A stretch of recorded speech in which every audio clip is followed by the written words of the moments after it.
আপনাদেরকে যদি জিজ্ঞেস করা হয় যে এস.ডি. বর্মনের কয় ছেলে, বলবে এক ছেলে, রাহুল দেব বর্মন। কিন্তু না, এস.ডি. বর্মনের এক ছেলে নয়, এস.ডি. বর্মনের দুই ছেলে, মানে কিশোর কুমার। আপনারা ভাবছেন এটা কি করে হলো? একটা জায়গায় এস.ডি. বর্মন মানে আমাদের শ্রদ্ধেয় শচীন কর্তা বলছেন, আমার তো দুই ছেলে। কিশোর কুমারকে তিনি এতটাই স্নেহ করতেন, এতটাই ভালোবাসতেন যে নিজের দুই ছেলে বলতে তিনি ভালোবাসতেন। শুধু তাই না, আর.ডি. বর্মন এমন অনেক সুর প্রথম শোনেননি যেটা এস.ডি. বর্মন প্রথম কিশোর কুমারকে শুনিয়েছেন। কিভাবে? রাতে তিনি চুপি চুপি ফোন করতেন কিশোর কুমারকে। কখন জানেন আর কেন জানেন? যখন তিনি নতুন সুর রচনা করতেন।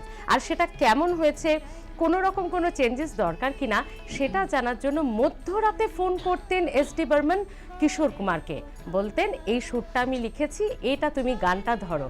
এবং ফোনেই প্রায় 1.5 ঘন্টা 2 ঘন্টা গান শোনাতেন কিশোর কুমার এস.ডি. বর্মনকে। এতটাই স্নেহ এবং ভরসা করতেন নিজের ছেলের মতো এস.ডি. বর্মন কিশোর কুমারের ওপর। অর্থাৎ তিনি কিন্তু সবসময় মনে করতেন তার এক নয়, দুই ছেলে।